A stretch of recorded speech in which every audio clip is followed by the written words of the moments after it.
2025. College Basketball Weekly. LT, Sammy D, back from vacation. I'm detoxing, but not from college basketball. Don't forget to subscribe, rate, and review to the College Basketball Weekly on the Full Court Network, powered by the Full Court Network. Don't forget to subscribe, rate, and review. So I think we're just going to go right into it. So do you want me to sing or not?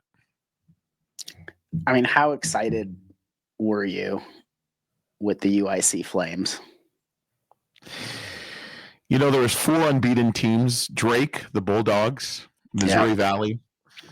They lose to the UIC Flames, 74-70. And UIC, Rob Eshan, new head coach, was an assistant at Stanford, was a head coach at UAB, 4 years at UAB. He had winning record. And they're 9-4, 2-1 in the Missouri Valley. So I'm excited.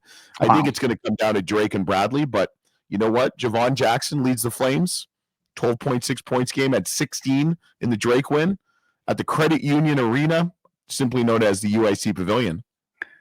Yeah, did you have some good times? Did you have some good times there at the Pavilion? I did. Yeah, good. Before, during, and after. We'll just say that much. But no, it's really exciting. And you know what? Coach Eshan gave us a thumbs up. Liked it. So we love all basketball here at the College Basketball Weekly and the Full Court Network. So that was one thing I wanted to talk about. The second thing I want to talk about is the Spartans. We're not talking about Michigan State. We're going to talk about Norfolk State. They're 9-7. How about Coach Jones, baby?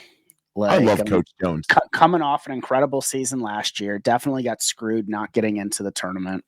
And yeah, I mean, it's like they're a really good team. I think he's one of the most underrated coaches in the entire country.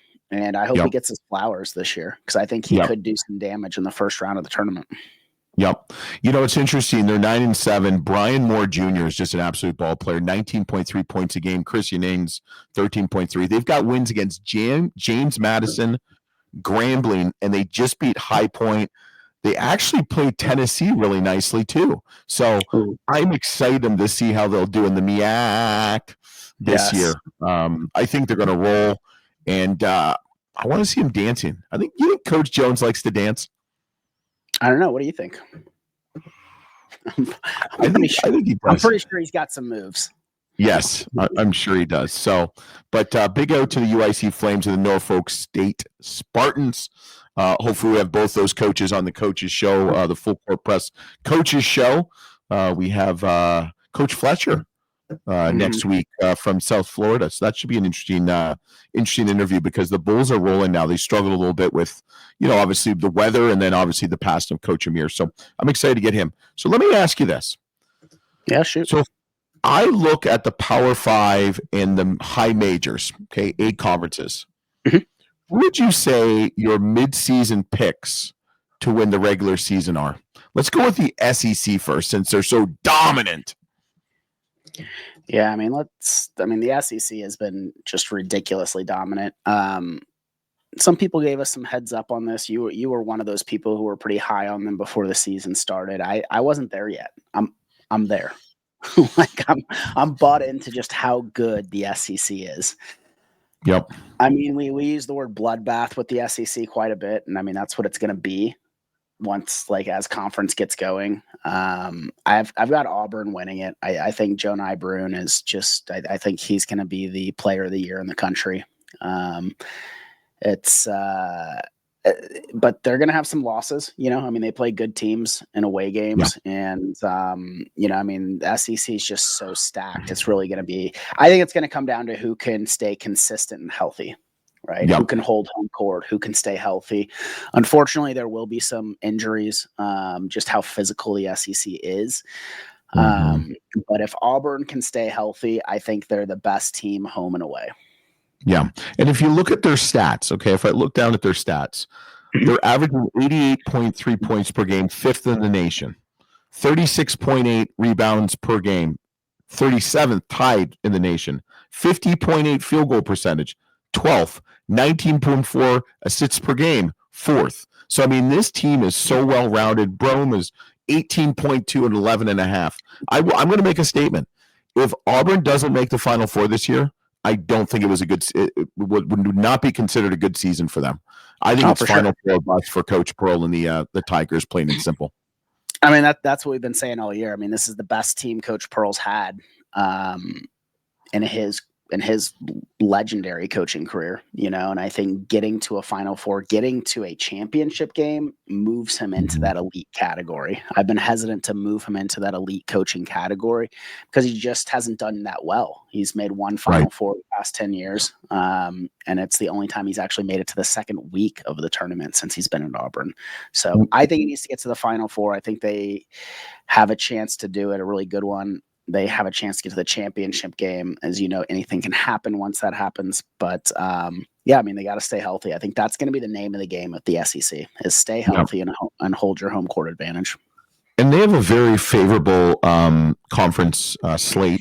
They open at home against Missouri, then at Texas, at South Carolina, Mississippi State, then at Georgia, January 25th, home against Tennessee. Which, if I had to pick, I mean, Auburn for sure, but then you got to look at Kentucky, Alabama, Tennessee, and Ole Miss. Ole Miss is kind of my dark horse. I mean, I think any of those 5 teams, including Auburn, or 4 and plus Auburn, could win the SEC regular season. So let me ask you a question. Where do you throw Oklahoma in there? Well, our next section is going to be like, is there going to be any undefeateds after this weekend? And I think Oklahoma is going to lose. So let's not talk about Oklahoma. Okay.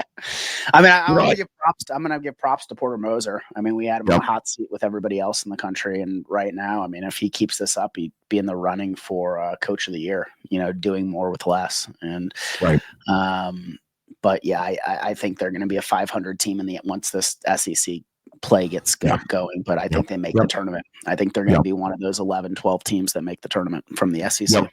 Yep. All right, let's go to your country, Big 12 country, and then we'll go to mine, Big East. Well, I guess I'm Big 10 now, but I grew up Big East country. So Big 12, I would have thought Kansas. Yeah, me too. But I'm going to go with Iowa State. I mean, 11-1, 1-0 in the Big 12, just won against Colorado at Colorado, 79-69. Interesting kind of slate. They play Baylor January 4th, January 7th Utah, and then January 11th at Texas Tech. Keshawn Gilbert, 16.3. I mean, the guy's an absolute ball player. And there's something about the Hilton Magic, right? The Hilton Coliseum. We got to get out to a game there. I think that would be – I mean, I've always watched KU play at Iowa State and some other games. I mean, Hilton Coliseum is just different. Yeah, I mean, since Coach TJ took over in 2021, I mean, Iowa State's been one of the best defensive teams in the country. Like, whatever he is feeding these kids, like, they've improved their offense so much. Oh, they're 7th in the nation in points per game. Field goal percentage tied for 14. I mean, I think that's the biggest difference in this year's Iowa State team is they're an elite offensive team, just like they're an elite defensive team, and that makes them so dangerous. I think anything can happen in the Big 12, but I'm picking Iowa State to win the regular season, and I just think they're that good. I think I mean, I had Kansas winning preseason. And I think I had Iowa State second, but what about Houston and Baylor, though? That's what I was going to say. It's like Houston and Baylor. I mean, you got to throw them in the mix. I mean, you never know if, like, an Arizona can wake up. You never know what's going to happen with Bobby Hurley's Arizona State team that's playing really well so far this year. It's a really deep conference, when you look at it. Kansas State's starting to wake up now, which is a really good sign. So it's I don't think that they're as good at the top, like 1 through 5, as they have been historically. But I think that they're a really deep team. And, I mean, there's 12 or 13 teams that can beat anybody on any given night. You saw that with West Virginia, this past week. So I love West Virginia. I think Iowa State's the best team right now. Yeah, I would agree. I do like West Virginia. They beat Kansas at Kansas without Tucker DeVries. So, Coach DeVries knows what he's doing. Great coach. So Big 12 will be interesting. And like you said, I mean, you can go down the list. I mean, there's some really good teams in that in that conference, and you just can't sleep. I think in any of these conferences, you just can't sleep any game. So let's go to Big Ten countries since I live in Ohio, and we both agree on this one, which I'm not surprised, but I kind of am. You know my allegiances and my love for the Michigan Wolverines, and I'm going to pick them to win the Big Ten. They're 10-3, 2-0. They got wins against Iowa, close one against Iowa by 2, and they also they won at Wisconsin by 3. They got USC coming up tomorrow, and then UCLA at UCLA. They got a little West Coast tilt. I really like what Dusty May's put together, and I love the culture. I mean, I've seen it in the flesh, and I think the Big Ten is interesting this year. I mean, it's pretty wide open. I mean, there's some teams having down years in the Big Ten. Look at Ohio State. I mean, Ohio State thinking it's not going to do well, and then all of a sudden they beat Kentucky. I mean, they've got the talent. So it's like, I mean, I think it's wide open. I do think that I'm surprised how well Michigan is playing right now. Right, I thought it was going to take Dusty May like kind of a full year to kind of get his own system involved, but I mean, they clicked right away. And I think I think Michigan is going to be a team that gets exponentially better as conference play starts. Yeah, and they pass the ball. I mean, they're top 30 in assists, field goal percentage 6th in the nation. They take smart shots. They have 4 players averaging double digits, but led by the Vlad Golden, averaging 30.9, who obviously came from FAU and knows the system very well. So what do you think about like Purdue, Illinois, Michigan State, or UCLA? I mean, UCLA. So I was going back and forth between UCLA and Michigan, right? I think that as conference play starts, I think the travel is going to catch up to UCLA. I think you're going to see that this year, going back and forth from Big Ten country back to LA, and kind of doing that. I think it's just a weird kind of fit, but I think that's going to catch up to him kind of the second half in the conference. Purdue, I'm just not sold on. I think they're too streaky. I think they can upset teams, but it's a down year for them. And Michigan State, it's like, everybody in the country should be rooting for Izzo. Every time I turn on a Michigan State game, I'm cheering for the Spartans. But I think I just think that I want to see Coach Izzo do well. If this is his last year or one of his last years, which I think most of the country's confident it's one of his last years, I want to see him do well. But I think there's too many holes in that team. And I think Dusty May I think Dusty May has, the Wolverines just buttoned up, and they're consistent. Like you said, they pass the ball well. They're playing the game the way the game should be played. Yeah, I would agree. So we'll go to the Big East in a second. Let's go to the ACC, and I kind of struggled with this one. We both agree on this team, but at one point, and I still think they can, is Clemson, 11-3. I love Chase Hunter. I love what they're doing down in Clemson, South Carolina, but it's just hard right now with how good Duke is. I mean, they're young, but they're so talented. It's not even funny. Yeah, I mean, I think their youth is going to, I think that's why they're going to do well. Here's my take, and I know you're not going to like it. Not only do I have Duke winning the regular season ACC, because of how beat up the SEC is going to be, I think the selection committee is going to have Duke as the number 1 overall seed when the tournament starts. Just because I think they have a chance to run the table in the ACC. And you see my bobblehead? You see my bobblehead right now? My bobblehead. Here's the thing: it's like they have an incredibly marketable team with Cooper Flagg and the other young guys there. Yep. And there's a good chance Duke runs the table in the ACC. Just how down this year's ACC is. ACC is pretty bad. I'm sorry. I think Clemson's good. They play at Clemson February 8th. But if Duke is a 1-loss or a 2-loss conference team, they're gonna jump into the top 2, top 3 conversation pretty quickly once SEC starts beating each other. Yeah, and if Duke did beat Auburn, and if that's what I'm saying, if Duke stays up there, and they win the regular season and they win the ACC tournament, I think the selection committee is going to take them as the number 1 overall seed moving into the NCAA tournament. Yeah. Coach Kowalczyk's nephew, Con Knippel's averaging 12.2, but man, Cooper Flagg, I mean, 16.9, 8.1. I mean, the guy's a flat out ball player. I'm going to try to make it down for that February 8th. But let's do the Big East. One of our favorite conferences. I just, everything comes and goes through stores. I mean, it's UConn. I'm sorry. I mean, I watched them play against our beloved Demons, and they're just good. They're just great. They pass the ball. They're third and they're a different team, and I mean a different breed with the coaching staff that they have there. I mean, yeah, we saw them lose 3 games in a row in Hawaii, and now they've rattled off 7 straight wins without looking back. Mm-hmm. Yeah. So it's they're going to win the regular season Big East. They'll probably go undefeated in stores, and they'll have a really good away record as well. Nipping at their heels. I like Xavier when they're healthy. Yeah. I mean, I think that's the word is when. Yeah. Marquette. You saw Marquette play. Yeah. I think one of the stories we're going to be seeing. I think that the storylines coming out of the Big East are, if UConn gets on a roll here, can they three-peat? And then it's also the emergence of Cam Jones. Cam Jones, I think, is amazing. I think he's the best player in the Big East. So, when you have the best player who gets the ball and touches the ball as much as him, I think anything can happen. But he's, so far this year, it's just been the emergence of Cam Jones. That's been the the story in the Big East, in my opinion. So we'll see as conference gets going, but I think it's going to come down to UConn or Marquette.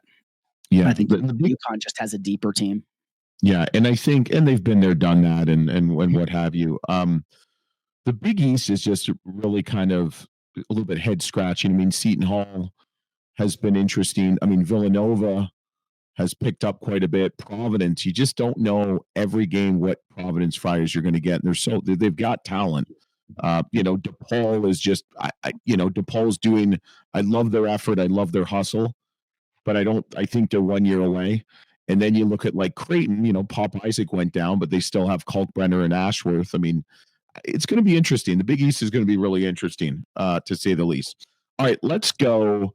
Do you want to do the Mountain West, the A10, or the American Athletic Conference? Where do you want to go? Let's go American. Okay, American. Yeah. You know the answer on that one. No, I mean, that's why I'm going there. I mean, for me, it's an easy Memphis. I mean, anything can happen, as we know, but it's like, I mean, Memphis is, they belong in the conversation of a top 20 team, and they should stay there until the NCAA tournament starts. They're 3-1 against top 25 opponents. Yeah, I mean, it's like you highlighted it early on in the season, just how hard that non-conference schedule was for them, and they took it and they knocked it out of the park, right? Yeah. It's like, I mean, that's what you want to see with teams like Memphis, who say, yeah, we'll play you, we'll come down there, we'll play at a neutral side, or we want to play the best teams and see how good we are, and that's what they did. And I mean, it's pretty impressive, what Coach Penny's doing at Memphis. And the American, you also have North Texas, which is a really good Coach Arch. Yep. Well, Wichita State can be dangerous. So it's but I don't think anybody is even in the same ballpark as Memphis right now in that conference. Yeah, I think when they played Ole Miss and won by 17, I've always been a believer. I'm big fans of Coach Hardaway. Yeah. Big fans of the Tigers. I think it's a great program. I mean, when they brought in PJ Haggerty, I think that was a game changer. The things he's done, 22.1 points per game. Tyrese Hunter, and I've said this before, I think, when you go to 2 Sweet 16s with 2 other programs, you're obviously a good culture fit and a good teammate. 15 points, and then Kobe Rogers is a ball player, 12.8 points per game. So I'm excited. They're actually playing FAU right now as we record this show. Then they go home against North Texas and East Carolina. But South Florida could do some noise too. I think they've started off a little bit slow, but then you got to look at Wichita State and North Texas. You're exactly right. They're both Wichita State's 10-3 right now. North Texas is 10-3 also. So, all right, let's go to the A10. We're going to finish with the Mountain West last. The A10. I kind of hemmed and hawed on this one because I think the A10 is really, really good this year. And I think I mean, like, really good. I know. Like it was 9-4, and I could see them even winning conference. I mean, George Washington's 11-3. We've had Coach Caputo on the show. I don't know; they haven't really played a great non-conference. But then, like Rhode Island, 11-2, they just lost to Duke. Go Dukes! I mean, Coach Jones could put something together all of a sudden. St. Joe's 10-4, and then St. Bonaventure, man, 13-1. I mean, but Dayton, it's Dayton. I saw him in the flesh. Dayton. Dayton. I think it's going to be close. Did you hear what I said? Dayton. I heard you. I agree with you. Yes. We're not going to get into a wrestling match over this one. I agree with you. I think. Do you want me to use one arm or two if we wrestle? I'll use two. You can use one. That's cool. Still one. But I think Dayton is so good. I love the way they play, and but I think this is the best the A10's been in a decade, and I'm really high on St. Bonaventure. Dayton just they're the best team in the conference. I don't know if they're going to win the tournament because I think that's going to be I think that's going to be a really fun tournament this year. Mm-hmm. But they're going to win. They're the best team in the conference. They're going to win regular season conference play. They're going to win some away games, and but I mean, you listed just how deep this conference is. I mean, LaSalle, they beat LaSalle by 14, but LaSalle's playing well. LaSalle's playing well, and UMass. What about UMass? Come on, Frank. You know what? They have. The thing is, their season's not over. They could do a run like Duquesne last year or North Carolina State. True. Yeah, you saw what happened. Conference at least. Yep. I mean, I'm looking at all these teams, and anybody can make a run. I mean, it's you want to see how good can Coach Schertz get through conference, right? Can they hold home court, and can they upset some teams? Coach Caputo that you mentioned. I mean, we haven't seen how good they can play, but what we have seen is they're a good team. And I think they can compete with anybody. I think they can keep it to a close game with anybody in this conference, including Dayton, to the last couple of minutes. So, but yeah, on paper, Dayton's just good. And then, when you watch them, they're really fast. They're really athletic. They've got high IQ. And I don't see anybody going into Dayton and beating Dayton. No. On Dayton's home court. So I think that's going to be a big difference maker there.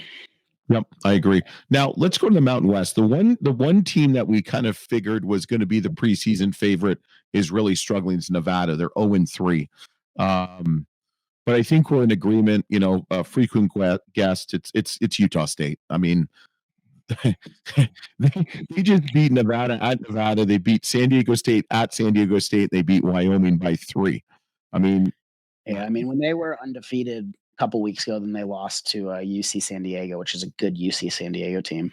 I was like, oh, for sure. Then the next 3 games are all away games, right? At St. Mary's, at San Diego State, at Nevada. I'm like, they're going to lose one of those games. Nope. No. They took that's a really hard road series that they did in 1 week. At St. Mary's, they win.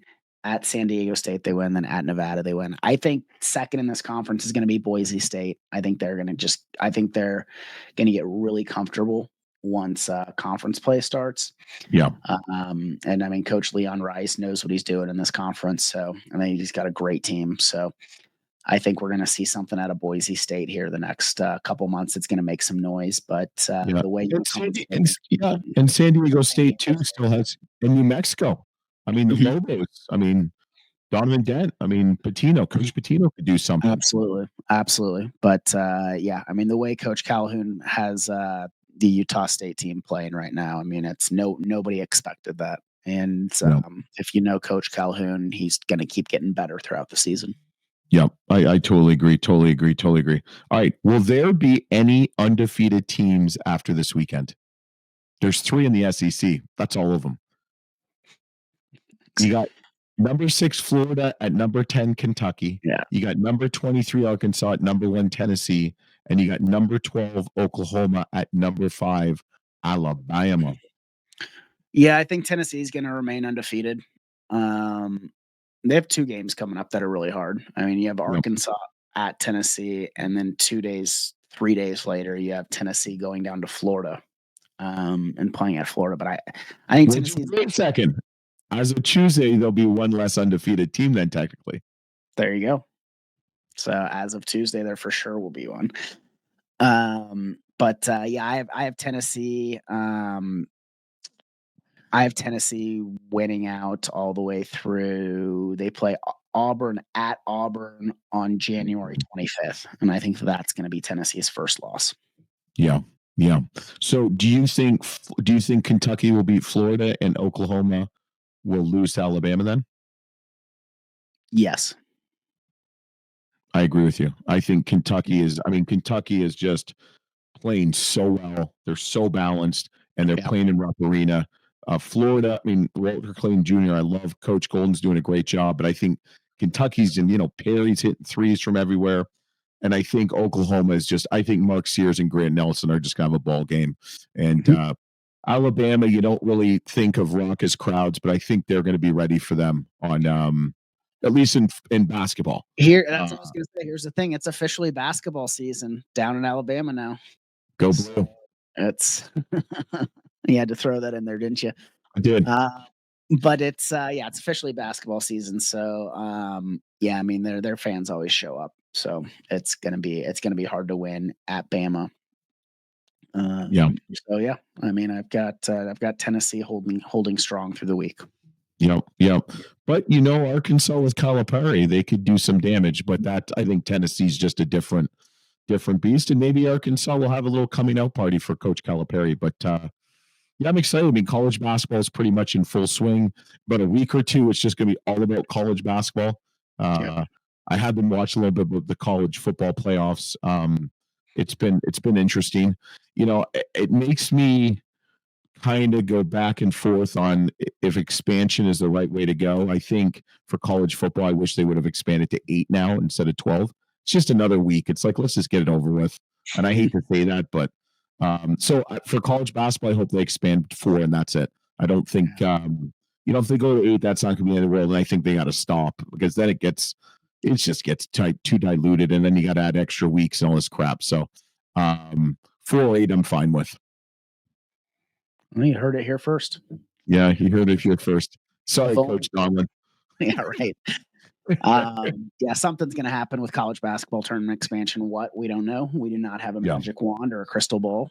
But I'm for conference expansion as long as it's done the right way.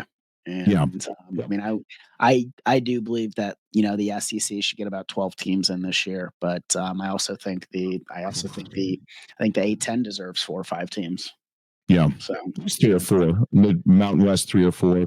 American it deserves at least 2 or 3 potentially. So we'll see. But Sammy, another great show, another great episode of the College Basketball Weekly. Don't forget to check out our sister podcast or brother podcast. 2025 have got to be, above board or whatever. Our sibling podcast. Our sibling podcast, the Full Court Press, a college basketball coaches show. Don't forget to subscribe, rate, review. We could use some 5 stars. We're still stuck on 5 for College Basketball Weekly. So if you want to give us some good wishes and some good fortune in 2025, do that. But don't forget to subscribe. But most importantly, just share us with your friends, and we really appreciate it. We'll see you next week on the College Basketball Weekly with LT and Sammy D. UIC. UIC. We're the Flames of Illinois, Chicago.